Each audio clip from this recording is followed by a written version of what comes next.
ìpínlẹ̀ Èkó lábẹ́ àsíá ẹgbẹ́ òṣèlú Labour Party ní ọdún 2023. I am also a businessman, an architect, and I have different interests in commodity trading and technology, and I am the president of the Rhodes-Vivour Foundation, which focuses on bringing micro health insurance to different communities across Lagos State. A situation where, a lot of people, when they are sick, they just go and take a go, and later on they now have liver problem or kidney problem. We want people to take medicines based on diagnostic tests, and that's why we're giving them that opportunity. If you are not feeling well, you activate it, you can speak to a doctor, you can do a diagnostic test, and it's something that's made a lot of people very happy. So I'm very proud of that. I come from the Rhodes-Vivour family of Lagos State, Isaleko. Our home used to be 38 Igboshiri, which is where currently City Hall stands, because the family donated the land for Lagos to build the City Hall. And I'm a lover of Lagos, I'm a lover of Nigeria, I'm a lover of humanity, and I'm happy to have you here with us. Thank you. Life after 2023. Thank you. Life after 2020, thank God we were able to stand our ground. We fought for our mandate all the way to the Supreme Court. We made sure that we have not been quiet, we have been holding the government accountable.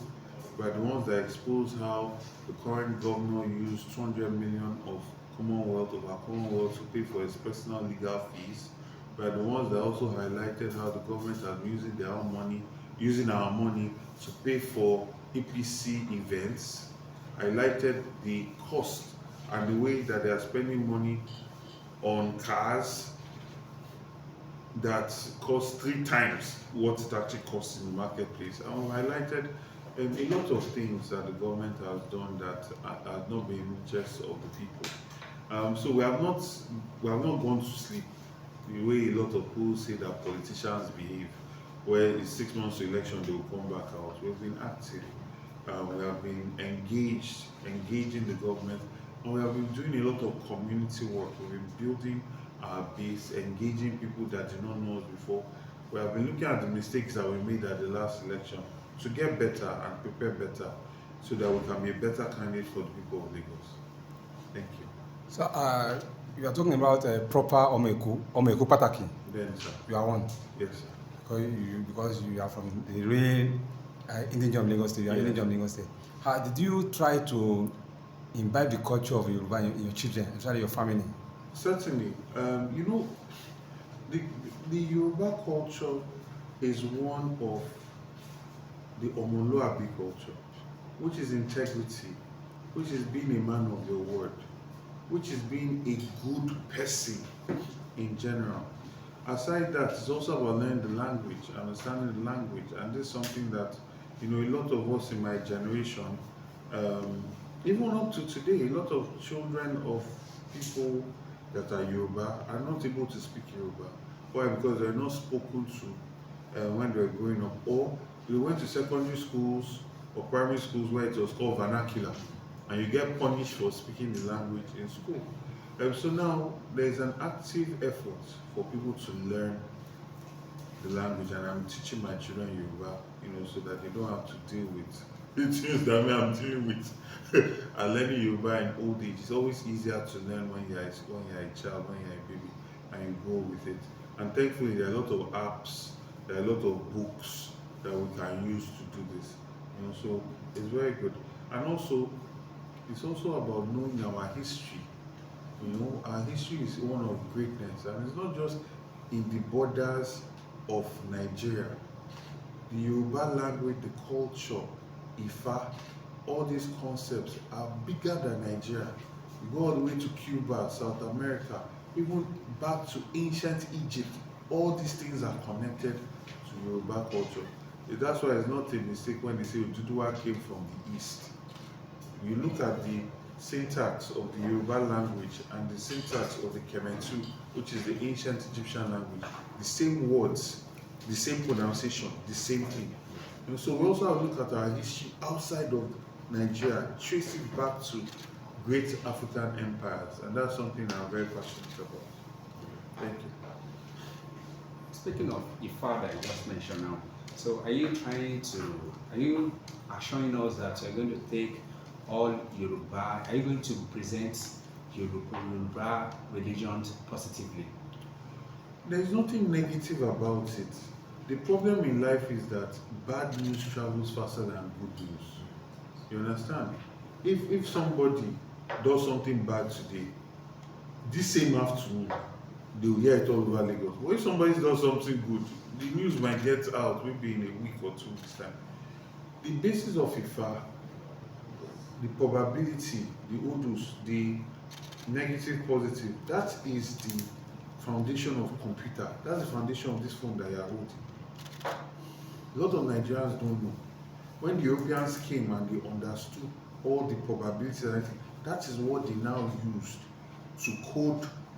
You know, when you say there's analog, there's binary code, everything, that's what they used to build computers. And look at us today.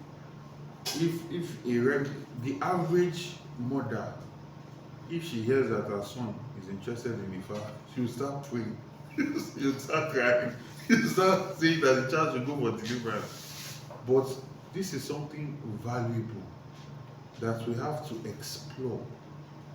I was speaking to the son of an army general, and he told me that before they dismissed his father, we're working with using Ifa as a means of transmitting information among themselves. You know how in the army there are different codes, there's Morse code, we were about to have our own code using Ifa, but they dismissed all those generals, and unfortunately in Nigeria we don't know how to transmit information. As if they dismiss them, that whole project died with them. But that is a very beautiful application. And I mean, most of us here, if your child says that they want to go to the cinema and watch Thor, nobody will say anything. But Thor and Shango are the same. It's the truth. Thor and Shango are the same. If you look at the Yoruba pantheon, there are so many similarities. Ogun and Ares are the same. Eshu and Hermes are the same. I will go as far as saying Oya and this woman, the one of knowledge, they are not the same. Very, very similar. So there's a lot that we still have to learn about our history, our culture, our beliefs. And for me, it's very positive. Ifa is extremely positive because Ifa is not just religion, it's not just spirituality, it's history. There is science in Ifa as well, right? There's a lot of deep knowledge in it. So for me personally, my vision for healthcare is a healthcare that combines traditional herbal medicine with European, with Asian preventative medicine. Inside this, when you have this composition, it's not only rich people that will be able to get good healthcare. You see, now with the European type of healthcare that we have, if you want to get good healthcare, you have to be spending a lot of money. You have to spend a lot of money. But there is a lot of other deep knowledge that we already have, that we have not tested, we are not researching, we are not exploring. There should be an institution that tests all these herbal remedies. We test it, we research it, we bring science to it, so that we can make it official, we can formalize it, and we have herbal practitioners as part of that medical conglomerate. And then you also look at the Asian type of thing. I talk about that because after 2023, my knee, I had serious problem on my knee. Like to walk up and down stairs, a lot of pain. I was in London, so I went to go see a doctor, and they said I should do an MRI. I did an MRI, they said I should do knee replacement. I said, I'm just 40. You say I should do knee replacement. It's not as if I use this knee to play ball and make money. They're just saying I should come and do knee replacement. I said, no, I'm not doing knee replacement. As I was leaving the hospital, on the side of the road, there was this acupuncture. I don't know if you heard of acupuncture. It's Chinese medicine. I said, let me try this thing. My brother, So as if Jesus touched me. From limping, I came out, I was walking straight. So for me, I looked at it, I thought about all the people that are suffering in pain in Nigeria, that are just taking medicine. You are taking all this medicine, spoiling your liver. And then you now have a secondary disease. So for me, I feel that our healthcare system, we need to bring our traditional medicine, Chinese medicine, European medicine, we need to bring it together, you know. And also with education, there are people, when I was in Saleko like 3-4 weeks ago, I met a man, told me that he's gone back to university to study IFA science. Yes, we should know these things. We cannot say that everything that we were before the white man came was bad. Then we are completely lost. I mean, it's all those years of civilization has gone down the drain. And that you pick the good, you can leave the bad. I'm not saying that everything that we're doing was good. I'm not saying, I don't want anybody to go back to be killing twins. I mean, I don't want that anymore. But there's some good there that we should carry. That's what India did. That's what China did. That's what Japan did. That's why they are who they are today. India was colonized by the British. But after the British left, they took the British science, they took the British education, they kept their culture, they kept their religion, they kept their belief system. So an Indian man does not have identity crisis. And that's what I feel we need to push forward. Thank you. Is a father to me. I've been to Ife several times. He gave me an award as a Royal African Fellow from the ONIS. It's something that he does every year. So I'm a member of that the awardees, because it's now a group, it's a fellowship. So I'm a member of that fellowship. The Royal Honor Kakanfo is also somebody, Ibagani, is a person that I'm very familiar with, and we have a relationship. And the Akran of Badagry is also a father to me. Very positive, very supportive, someone that opened his arms to me. I grew up with Korodua as well, was someone that's very, very positive to me, very friendly, and I can imagine the kind of pressure that might have been on him, but he still opened his affair to me that we should come in and give me a listening ear. And then I have relationships with some of the white cap chiefs of Lagos State, and we are building it. Like I said, the more you stay on the race, the better you become. The more people you know, the more relationships you have. So even the Alara repair, yeah, yes, I've met him a number of times. I'm building a relationship. He's a nice man, very positive, very warm. So yeah, we're building. I think that for me, and I always say it, I want, by God's grace, I'll create a traditional institution where our kings, our elders will play a bigger role in policy making and governance. It's not just when it's time for a festival, or when it's time to just come and greet and hail the governor or hail the president. No. They must have a say in the development that's coming to their local government. They must have a say in the priority of development that's coming to their local government. You cannot just say you want to just build road. What consultation have you done with the community elders? You might want to build road, but it's school that they want. You might want to build school, but it's farm that they want. You have to carry them along. There must be, just the way you see that they say Lagos State has a GAC.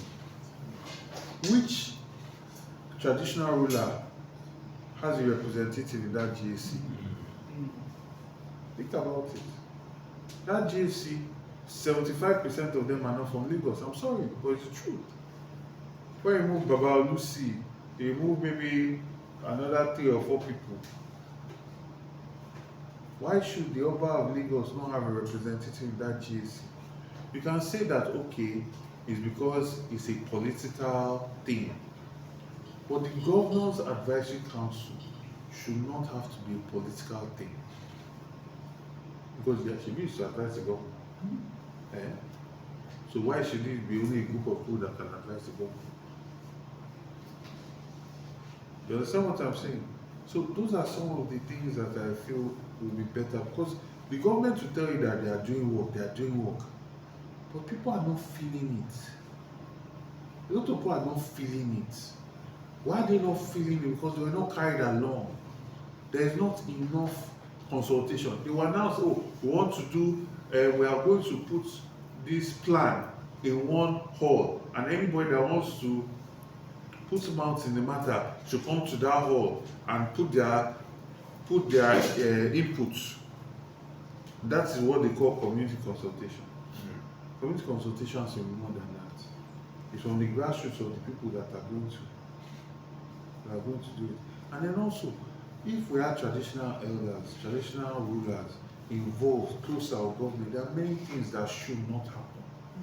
For instance, the way that they will just steal indigenous people's land.